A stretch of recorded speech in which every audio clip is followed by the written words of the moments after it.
Welcome to the Selling Show, where we unpack, repack, and break down exactly how CEOs, founders, and senior executives sell their ideas, point of view, and personal brand to the people who matter most. This is your host, David Newman, and you are in the right place if you want to build market eminence, amplify your influence, and attract high-value prospects, investors, partners, talent, and media opportunities with less chasing and more confidence. Let's go.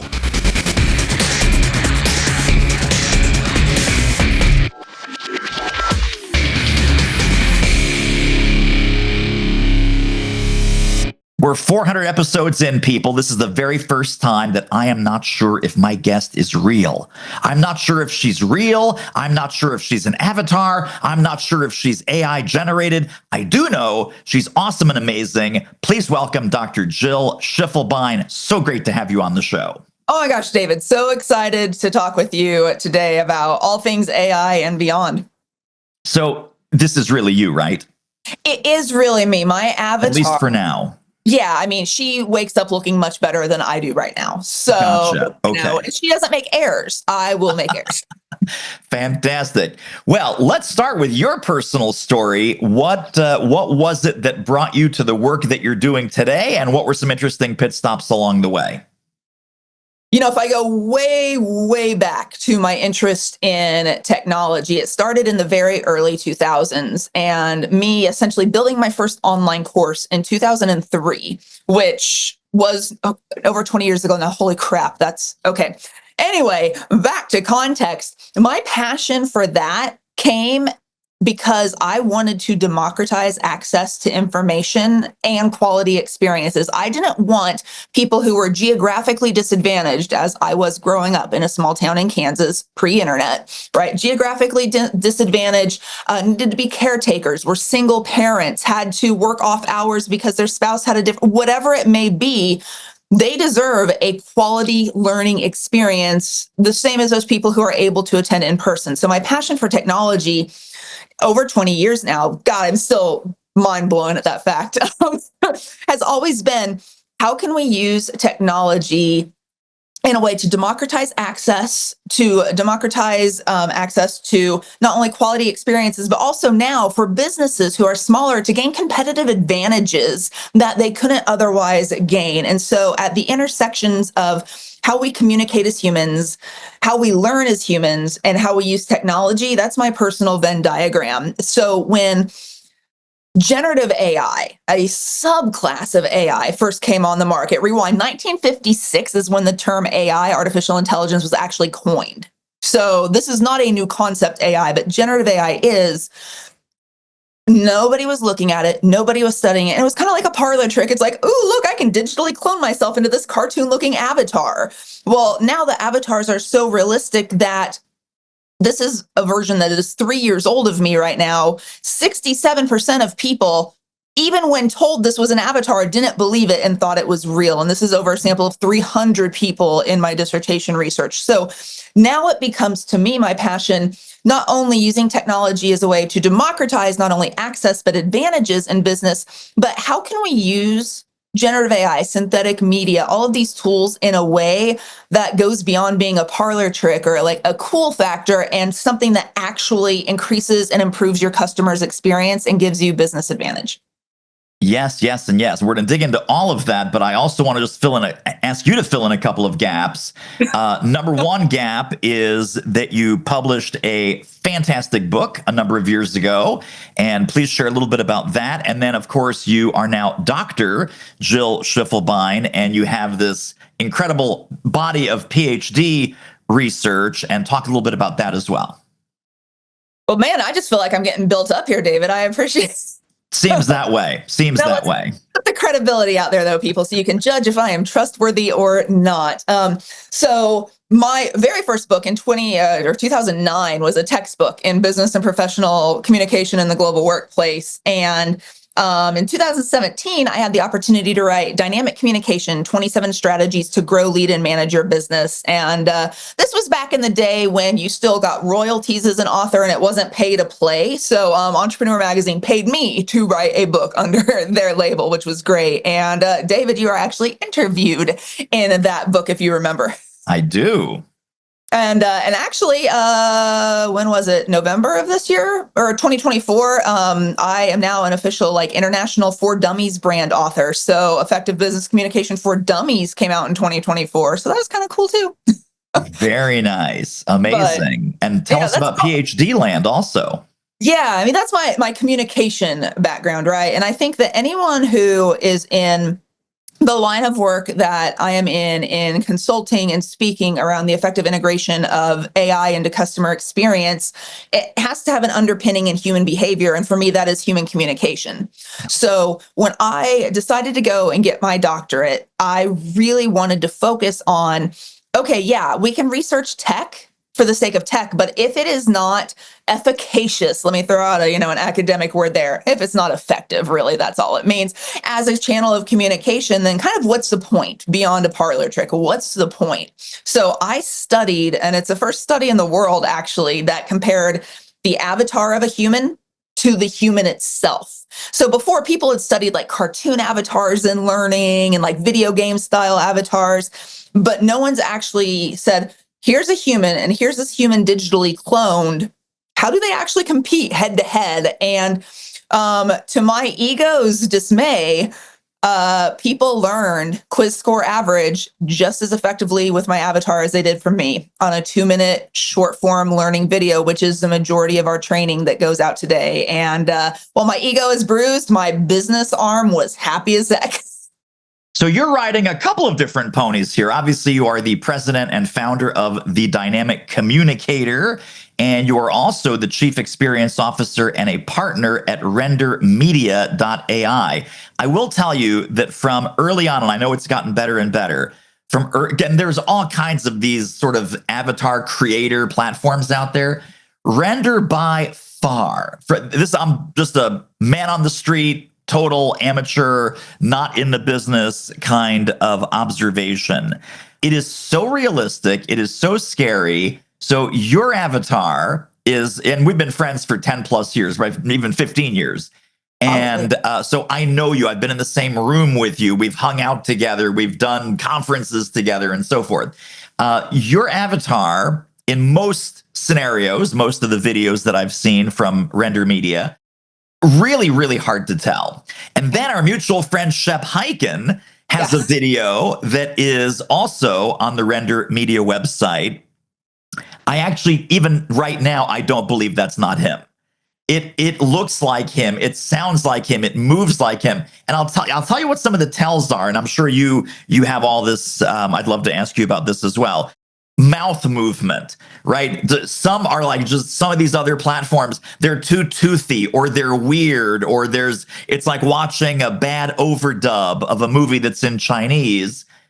This is so natural, so realistic. So I have to ask you, how is that done? What's the process of getting my Render Media avatar that looks and sounds and acts and presents exactly like David Newman? How would that work? It's so interesting because just some history on this. We've been playing with avatars in this space since before ChatGPT came out by 18 months. So people are like, oh, well, AI has just come on the scene. I'm like, no. We were playing with this technology and experimenting back in 2020 and 2021. So the avatars that you see on that website right now are over 2 years old technology wise. So new ones are even better, which is unreal. And there were two kind of things that we decided at Render, and my two business partners who I met back in like 2015 when we were all living in New York City. We ended up crossing paths, stayed connected, and they are obsessed with the quality and the production. They have this massive video background and programming background, and it became, okay, Synthesia used to be the leader in what's called stock avatars, right? Think stock photos, except with your spokesperson. Just like a stock photo, you can't control where your stock avatar has been, right? So, it's a little risky there. But we went to them, my founders did before I came on, and said, well, what if we want to clone real people who just want to use their likeness for themselves? And started down that path. But what we were finding is that you could have a provider there that focused really maybe on the video aspect, but their audio was complete and utter junk, right? So it wasn't as believable. Or you had people whose audio was good, like, wow, initially Descript when they first came out were really, really solid. Now there's people that have surpassed them. Wow. We found a way to take the best of the video technology and the best of the audio technology and combine them. So we have partners with every single major avatar provider, and we are able to extract the visual and extract the auditory and find best in class for everything. And depending on what our customers are using it for, we recommend different providers because there's different elements of each one that are unique. So we focus, number one, on being agnostic in terms of what technology was used. We knew we wouldn't win the game at creating the best single clone technology, but we knew we could create a great platform that can integrate the best of the best. And then number two was we wanted to focus on uses. And that's when I came in and started being the spokesperson, the chief experience officer. My whole role is to be able to educate people and help our customers use their digital clones to move the needle in their business. And that's what I love doing. The other thing that's really cool about Render Media is the languages. So, and correct me if I'm wrong here, but again, as an outsider, I've seen you now speak German, Chinese, and I think there was a Spanish video somewhere, I think on the Vimeo channel. Yeah. The cool thing with this is you're speaking those languages. I don't know about Chinese, but German and I think the Spanish, there's a slight American accent. So you don't actually sound like you're a German from Germany. You sound like Jill who speaks German, or Jill who speaks Spanish, or Jill who speaks Chinese. Is that correct? It is. So we have 28 different languages that we can overlay on any of the audio that comes out. And it is your voice. So it's taking your voice clone and then producing your voice, your intonations and everything in a different language. So it will still sound like you. I mean, my avatar Spanish is pretty dang decent. I speak a decent amount of Spanish, so that's nice. But I'm telling you, she looks hot in German, David. I mean, the last name Schiefelbein really carries some weight when it comes to that Americanized German accent. The whole 28 thing had me going, man. 28 languages, that's 28 in German, by the way. I was like, damn, this is great, because you do sound good in German. I mean, let's just call a spade right there. It's what I love about this, though. And obviously, I like profit. I like money. Anyone listening to this show likes profit and money too, right? I know you like profit and money, David. We all do. Yeah. For me, yes, that's amazing. And the capabilities of this technology that go back to my core of that democratization of access and of opportunity. Think we have not-for-profit who serve in communities that are multilingual. Now they can, without any additional fees, create training and have it translated and presented in the likeness of the head of the organization or a member of the community in English, in Spanish, in Hindi, in Chinese, in all of these different languages at a major cost advantage. So now not only are you serving your constituents, your customers, your clients better, but what is more intimate than one's native tongue? I mean, not much when it comes to the world of language and communication.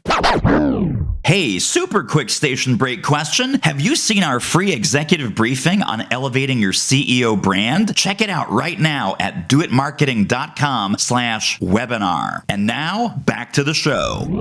I want to dig in a little bit to your PhD work, because you said that that's been, not only was it submitted and approved for your PhD, and congratulations, by the way, that's a big landmark, but it's also been published like 2 or 3 other places in other venues. So tell us a little bit about that PhD research and why it's so cool and how it's spreading. When I started the research, of course, from a technology standpoint, I'm like, I know my avatar's good. I'm going to prove it, right? But, data is data. And while there may be some people who believe in flubbing it, when you're under academic research and review with your institutional review boards and everything else, there's no flubbing that data. You have to cross every I, dot every T, and prove where everything came from. So I knew if I could produce research at this level, you're not going to be able to refute it. And also because you have to create studies that are replicatable by other people. So what's cool is there are some people trying to now replicate elements of the research to get it published too. But This research now has been presented at multiple conferences. It's in different conference publications, academic journals, about really how humans are relating to technology. So it wasn't just about, can we learn from it?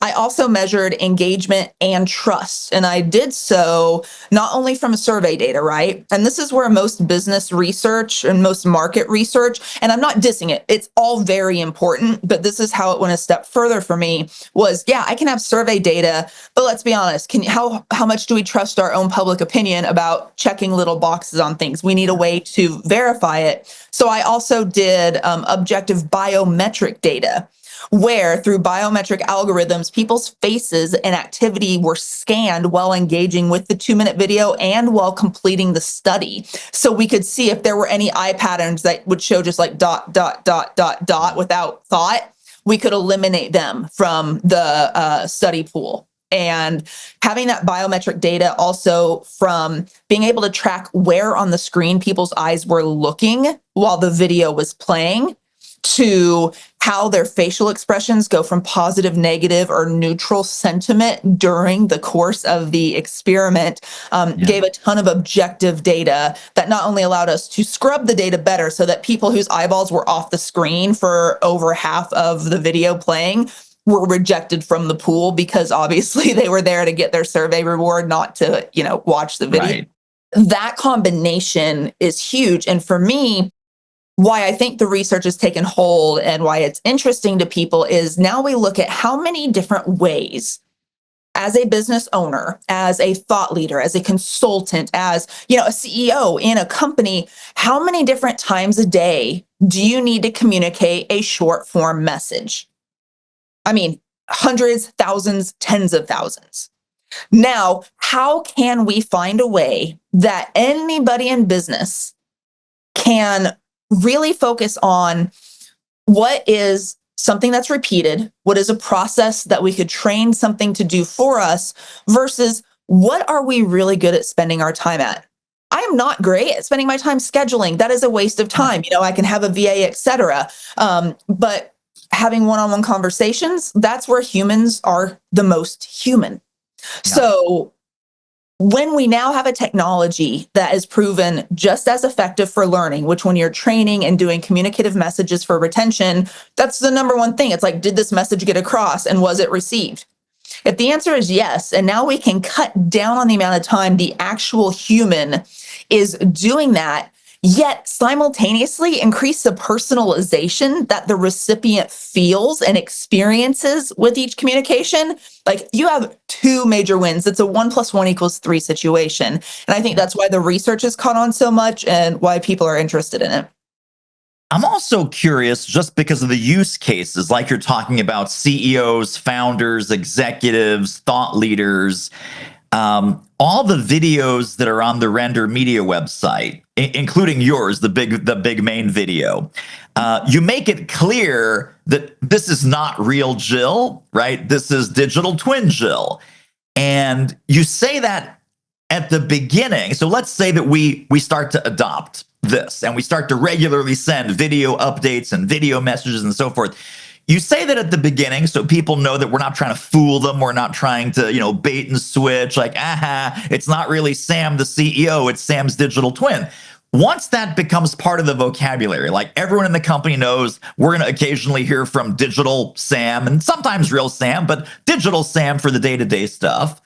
My guess is that people stop even noticing or it stops being a conscious, oh, this is an avatar. And they're like, oh, your lips aren't moving quite perfectly, even though Render Media lips do move perfectly. Not quite perfectly, not quite, but very, very close.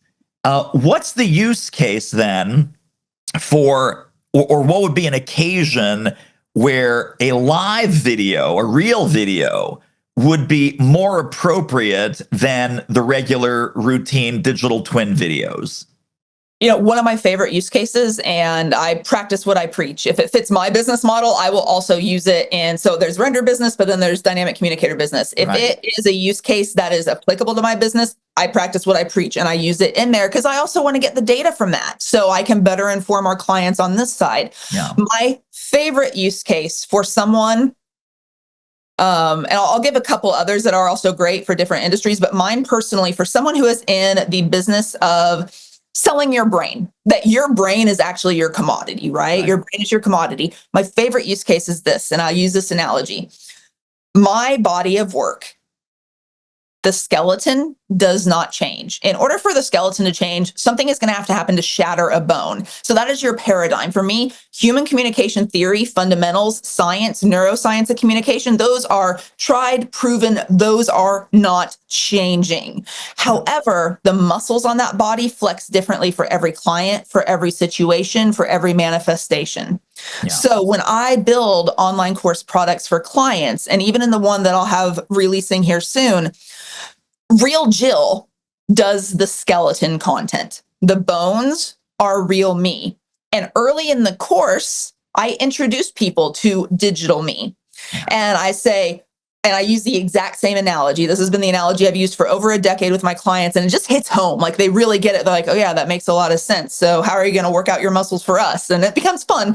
But I tell them that Digital Jill is here because in your industry, in your specific situation, your muscles are going to flex differently. So learn from my skeleton. And then when there's supplemental content, that's when Digital Jill comes in. And if you think about it that way, we know in like a consulting business, in a knowledge product business, we know you can write a general book and it can sell for $20. You write a book that's aimed only at real estate agent, that sells for $200. Yeah. So this is what this now allows you to do. Your skeleton content is